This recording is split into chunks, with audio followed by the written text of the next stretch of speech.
Hello everyone. Welcome to Study Smart ISPCS. My name is Anshul and I'll be taking your environment and ecology module. So today would be the orientation lecture wherein we'll see how the questions are being asked, what are the previous trends for this particular subject and how will we go about it. Okay, so let's start with it. So let's quickly see the weightage of environment in UPSC examination. In 2024, around 17 questions were asked. 23 में 14, 14, 17 ऐसे questions पूछे जाते हैं. On an average, 16 plus question every year are being asked from this particular subject. But ये तो एक rough idea है. अगर आप overlap देखते हैं इसका with other subjects like science हो गया, geography हो गया, तो number goes much higher, around 18 plus questions. तो कोई एक ऐसा subject है जिसमें around 18 to 20 questions पूछ रहे हैं. This shows the importance of this particular subject.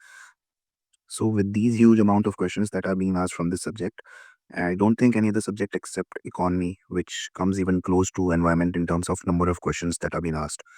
So जो पैटर्न है अब यूपीएससी का with respect to the questions काफ़ी चेंज भी हो गया है एंड हम अभी तक प्रीवियस जो क्वेश्चंस पूछता था UPSC, for example national park कौन सा है, ये पर्टिकुलर वाइल्ड लाइफ सेंचुरी कहाँ पे है, ये इकोलॉजिकल पिरामिड क्या होता है, ये सब पहले बेसिक से क्वेश्चंस होते थे which were bookish in nature.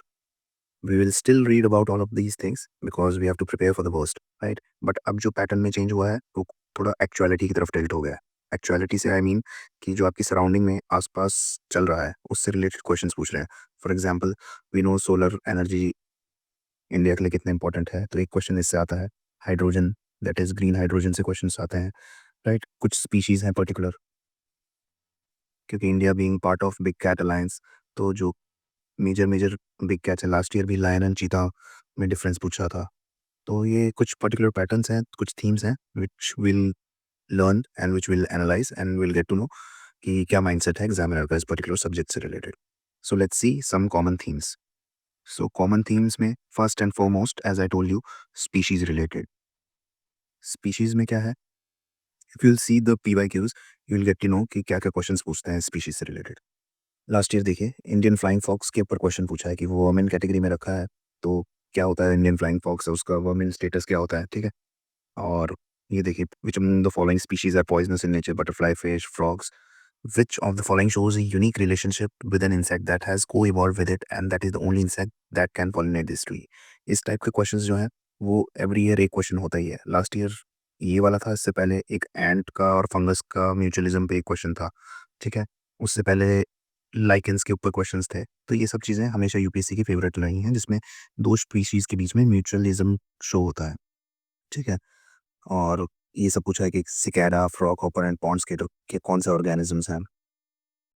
इनमें से पूछा है कि parasitoid species are found in how many of the following organisms. Parasitoids, parasitism, ये सब चीज़ें क्या डिफरेंस है इनमें, we have to understand them thoroughly. Lions की, और जो मैंने आपको बताया था लायंस और चीता में डिफरेंस पूछा है. तो ये स्पीशीज से रिलेटेड क्वेश्चंस आते ही रहते हैं. इनफैक्ट जैसे कोई कंट्री है उसमें कौन से उनके नेचुरल हैबिटेट है, कौन से पर्टिकुलर स्पीशी का, वो सब भी पूछ रखा है इंटरनेशनली भी, नॉट जस्ट अबाउट इंडिया, ठीक है. तो थोड़ी स्पेसिफिक नॉलेज इसके लिए रिक्वायर्ड है, will learn in upcoming lectures. फिलहाल आगे देखते हैं. कॉमन थीम है, फर्स्ट हमने देख ली, दैट इज स्पीशीज.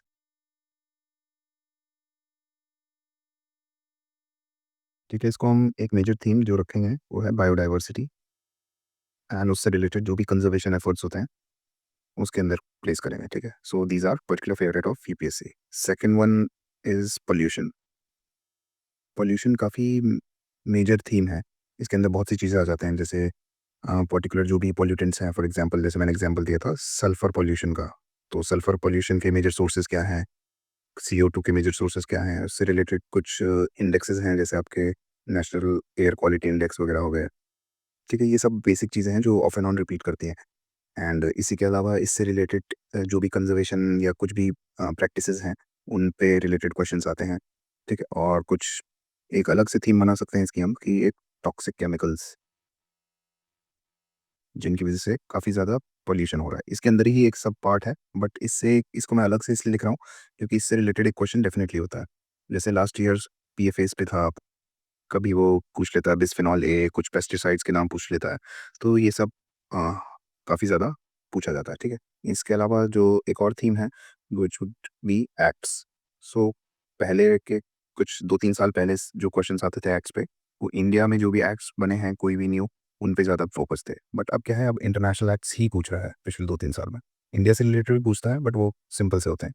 और जो इंटरनेशनल एक्ट्स एंड कमिटीज़ होती हैं, फॉर एग्जांपल एक कमिटी थी वर्ल्ड टॉयलेट कमिटी। अब वर्ल्ड टॉयलेट कमिटी हम लोग कभी भी अपनी बुक में हम लोगों ने नहीं पढ़ा है, बट उस पे जो क्वेश्चंस पूछे जा रहे हैं ऐसे वियर्ड टॉपिक्स पे, उनको टैकल करना बहुत ईजी होता है। I will share you some insights कि इनको ऐसे क्वेश्चंस को कैसे सॉल्व करना है, ठीक है।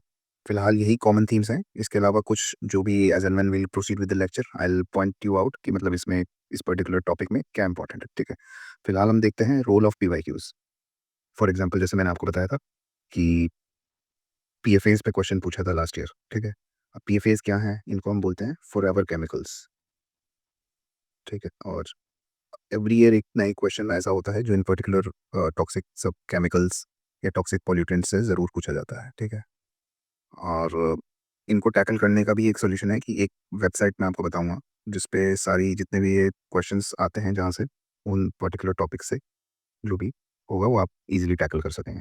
सो if you can see with reference to perfluoroalkyl या polyfluoroalkyl substances that is PFA that are used in making many consumer product, consider the following statements.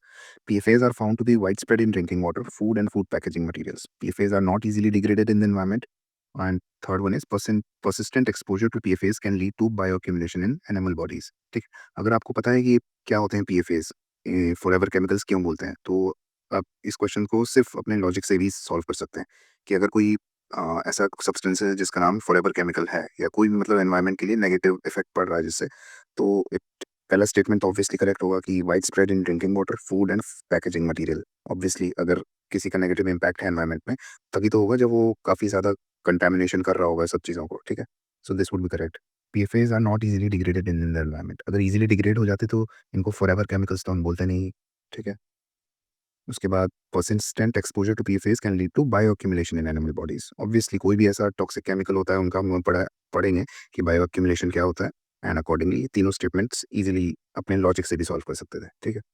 Next मैंने जैसे आपको बताया कि कुछ जो भी इंटरनेशनल एफर्ट्स में कुछ भी एक डिफरेंट सी चीज़ अगर डेवलप होती है, फॉर एग्जांपल 100 मिलियन फार्मर्स करके कुछ प्लेटफॉर्म डेवलप हुआ या कोई अलायंस डेवलप हुई, तो उसको वो डाल देगा, बट वो हमारी बेसिक बुक्स में या नॉर्मल मैगजीन्स में कवर नहीं होगी क्योंकि बहुत छोटी सी न्यूज़ होती है, ठीक है। तो इन टाइप ऑफ क्वेश्चंस को सॉल्व करने का भी एक पैटर्न होता है, एक तरीका होता है। Will see about in our lectures कि कैसे इनको सॉल्व करेंगे, ठीक है। उसके बाद जैसे मैंने आपको बताया इंटरनेशनल ऑर्गेनाइजेशंस या इंटरनेशनल एक्ट से ज़रूर पूछता है। उसमें भी एक उसका स्पेसिफिक माइंडसेट है कि यूरोपियन यूनियन से रिलेटेड कुछ भी मेजर हुआ हो, for example carbon neutrality, European union ने कौन सा क्या ईयर रखा है कि कार्बन न्यूट्रल हो जाएगा। इनफैक्ट सिर्फ एनवायरनमेंट में ही नहीं, बाकी सब्जेक्ट्स में, फॉर एग्जांपल डिजिटल मीडिया के रिगार्डिंग या कुछ भी डिजिटलाइजेशन या डेटा प्रोटेक्शन, इनसे रिलेटेड भी लॉज यूरोपियन यूनियन ने जब जब पूछे हैं तो उसका इम्पैक्ट सीधे पड़ा है यूपीएससी के क्वेश्चन पे। तो European Union is important theme for UPSC overall, सिर्फ एनवायरनमेंट में ही नहीं, सबके लिए। सिमिलरली देखिए, European parliament approved net zero industry act recently, ठीक है। European Union intends to achieve carbon neutrality by 2040। अगर आपको ये पता होगा कि यूरोपियन यूनियन फेवरेट थीम है तो ये बेसिक सी चीज़ तो हम याद करके ही जाएंगे। एंड एक भी स्टेटमेंट हमको पता होगा so will be come to a better position, right. So let's see the next. हाँ, एक पैटर्न और है यूपीएससी का कि वो लेग्यूम से रिलेटेड एक क्वेश्चन ज़रूर पूछता है। लेग्यूम से क्यों? क्योंकि नाइट्रोजन फिक्सेशन करते हैं, तो नाइट्रोजन फिक्सेशन से एक क्वेश्चन हमेशा आता है यूपीएससी का, किसी ना किसी वे में छुपा के या तोड़ मोड़ के। जैसे पी फैमिली पे क्वेश्चन पूछा है, पी फैमिली क्या है आपकी, नाइट्रोजन या फिर लेग्यूमिनस प्लांट्स हैं, तो उससे रिलेटेड क्वेश्चन डेफिनेटली आएगा आपके एग्जाम में, ठीक है। और कुछ और ट्रीज या कुछ और नेटिव ट्रीज के बारे में पूछता है। अब ये तो बेसिक नॉलेज है हमको कि रेड सेंडर्स हमने पुष्पा मूवी में देखा है कि इंडिया के पास है, ठीक है। तो एक क्वेश्चन एक तो हमको पता लग गया। और ये पपाया वगैरह हमने, अगर आपने मॉडर्न हिस्ट्री पढ़ी होगी तो आपको पता होगा कि पोर्चुगीज लेके आए थे। कैश्यू का भी आपको नाम से भी लगता है, एंड पता भी है आपको कि इंडिया में इतना वाइड स्प्रेड भी नहीं है कैश्यू का प्रोडक्शन, तो दैट मीन्स कहीं ना कहीं फॉरेन से ही आया होगा, ठीक है। तो विद दैट बेसिक नॉलेज भी आप सॉल्व कर सकते हैं। बाकी विल सी कि इंडिया के रिस्पेक्ट में कौन से नेटिव ट्रीज हैं, कौन सा ऐसे स्पीशीज हैं जो नेचुरली जिनका हैबिटेट इंडिया में है। This is also an important theme of UPSC. फिर उसके बाद जैसे मैंने आपको बोला था पोल्यूशन एक इंपॉर्टेंट थीम है, तो एनवायरमेंटल पोल्यूशन को वो किसी भी चीज़ से लिंक कर सकता है। ऐसा नहीं होगा कि वो डायरेक्टली पूछे कि इंडिया में नॉइज पोल्यूशन कैसा है, इंडिया में ये कौन सा ना, कुछ पर्टिकुलर चीज़ दे देगा एंड उसको पॉल्यूशन से लिंक करेगा। फॉर एग्जांपल च्युइंगम, इतने हमारे आस-पास हमने इतनी बार देखा है, बट उससे रिलेटेड क्वेश्चन देखिए आप। Many chewing gums found in the market are considered a source of environment pollution. Basic statement है, कुछ नेगेटिव चीज़ है, तो सोर्स ऑफ एनवायरनमेंट पॉल्यूशन होगी ऑब्वियसली। उसके बाद many chewing gums contain plastic as a gum base. हाँ, ये भी काफ़ी नॉर्मल सा स्टेटमेंट है। अगर नहीं भी पता है आपको तो I will let you know कि इन क्वेश्चंस को कैसे टैकल करना है, ठीक है? सो ये एक एनवायरनमेंट पॉल्यूशन एक मेजर थीम है। नेक्स्ट देखिए आप, one of the following region has the world largest tropical peatland which holds about 3-year worth of global carbon emissions from fossil fuels, and the possible destruction of which can exert detrimental effect on the global climate. Which one of the following denotes the region? Basically कोई एक particular reason दे दिया है and उसको explanation किया है उसका, ठीक है? एंड हमको इनमें से पता लगाना है कि इनमें से कौन सा राइट आंसर है। तो ये सब चीज़ें आपने ऑल दो ज्योग्राफी में पढ़ी होंगी, बट कार्बन एमिशंस वगैरह है एंड फॉसिल फ्यूल्स, तो मैंने आपको बोला कि हाइड्रोजन हो गया या कोई भी फॉसिल फ्यूल हो गया, वो भी एक मेजर थीम है यूपीएससी की, ठीक है? सो इन क्वेश्चंस को भी एक सॉल्व करने का एक पैटर्न होता है, पैटर्न तो नहीं बट एक लॉजिक होता है which will consider as and when will go through the lectures. इसके बारे में मैंने आपको बताया कि स्पीशीज उसका फेवरेट है ही, ठीक है? और यही फिर वंस अगेन फॉसिल फ्यूल, तो इसमें भी आप एक और थीम ऐड करिए फॉसिल फ्यूल्स की, ठीक है? तो सिर्फ फ्यूल्स की करिए, दैट वुड बी बेटर। अब वो रिन्यूएबल एंड नॉन रिन्यूएबल दोनों हो सकते हैं, ठीक है? तो इसमें पूछा है कि सस्टेनेबल एविएशन फ्यूल के लिए इनमें से किसको यूज़ कर सकते हैं as a feed stock for producing sustainable aviation fuel, ठीक है? Will learn about it. उसके बाद pumped storage hydropower is actually and appropriately discussed in the context of which of the following? अब दिस पर्टिकुलर क्वेश्चन अगर आप इसको देखें तो साइंस, ज्योग्राफी, एनवायरनमेंट तीनों का ओवरलैप है, ठीक है? बट अगर आप इसको क्लोजली एनालाइज करेंगे तो it's a very simple question, ठीक है? क्योंकि pumped storage hydro power, something is related to hydro power, वो एनर्जी रिलेटेड ही होगा, ये रेन वाटर हार्वेस्टिंग रिलेटेड होगा, सीरियल क्रॉप से रिलेटेड होगा या क्रॉप फील्ड्स। हाइड्रो पावर है तो something would be related to energy. और इन क्वेश्चंस को हम लॉजिकली कैसे सॉल्व करना है, will see that as well, ठीक है? तो बट एग्जाम में हम यूजुअली वी आर अफ्रेड कि how to use this basic knowledge, तो हम अपने सारे सेशंस इसी वे में कंसिडर करेंगे कि you will get to understand logic behind every particular topic, okay?